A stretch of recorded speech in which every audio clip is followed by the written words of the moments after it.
Sonata Boru Tumanggar. Saya mahasiswa Stika Santa Elizabeth Medan dengan prodi D3 Keperawatan. Saya dengan NIM 0120210004. Di sini saya akan menjelaskan tentang proses sosial dan sosialisasi. Proses sosial dan sosialisasi terbagi menjadi 4, yaitu pengertian proses sosial dan sosialisasi, agen sosialisasi, interaksi sosial, konsep manusia. Yang pertama yaitu pengertian proses sosial dan sosialisasi. Proses sosial didefinisikan sebagai cara-cara berhubungan yang dapat diamati apabila perorangan atau kelompok manusia saling bertemu. Dalam proses sosial, objek pengamatan adalah peristiwa sosial atau perbuatan sosial yang harus dibedakan dari kegiatan biologis. Sosialisasi adalah proses pemindahan ide atau gagasan dari masyarakat ke individu. Gagasan ini akan diterima individu untuk proses belajar dan mengenal nilai-nilai budaya dan sosial yang ada di masyarakat. Gagasan tentang norma dan nilai sosial ini akan membentuk perilaku individu sesuai dengan tuntutan di masyarakat. Lalu, yang kedua, agen sosialisasi. Agen sosialisasi adalah pihak-pihak yang melaksanakan atau melakukan sosialisasi. Bentuk agen sosialisasi yaitu keluarga, sekolah, kelompok teman sebaya, media massa, agama, lingkungan tempat tinggal, dan tempat kerja. Peran agen sosialisasi adalah untuk meningkatkan partisipasi individu di dalam masyarakat melalui pembentukan pengetahuan sikap, nilai, norma, dan perilaku yang bermakna.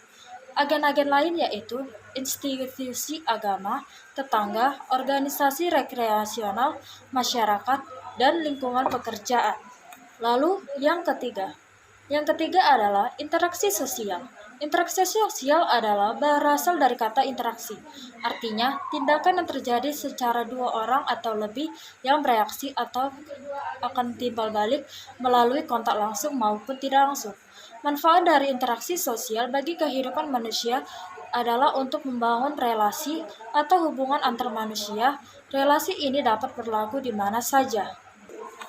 Contoh, lingkungan sekolah berinteraksi dengan teman sekelas. Dunia kerja berinteraksi dengan rekan kerja ataupun atasan. Adapun tujuan interaksi sosial adalah 1. Untuk mendiskusikan suatu hal. 4. Untuk melakukan kegiatan perdagangan dan lain sebagainya. Jadi, apa pentingnya melakukan interaksi sosial? Seperti yang telah disinggung di awal tadi, sejatinya manusia adalah makhluk sosial yang memerlukan bantuan orang lain dan tidak bisa hidup sendiri. Dengan melakukan interaksi sosial, kita bisa saling membantu kepada orang lain supaya bisa tetap bertahan hidup. Lalu, yang keempat atau yang terakhir, yaitu konsep manusia. Konsep manusia merupakan suatu susunan sistem organ tubuh yang mempunyai kebutuhan untuk mempertahankan hidupnya yang tidak terlepas dari hukum alam dilahirkan berkembang mati. A. Psikologi. 1. Manusia mempunyai struktur kepribadian.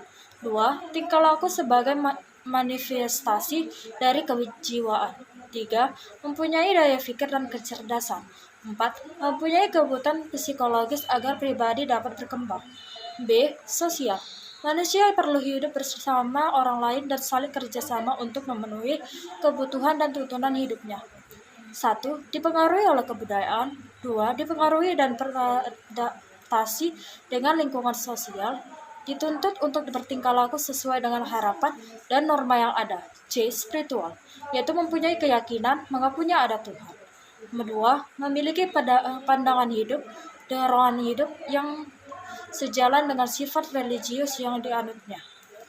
Sekian dari penjelasan saya tentang proses sosial dan sosialisasi. Jika ada kata-kata yang salah, saya mohon maaf. Saya Betaria Sonata Boru Tumanggar. Sekian, terima kasih.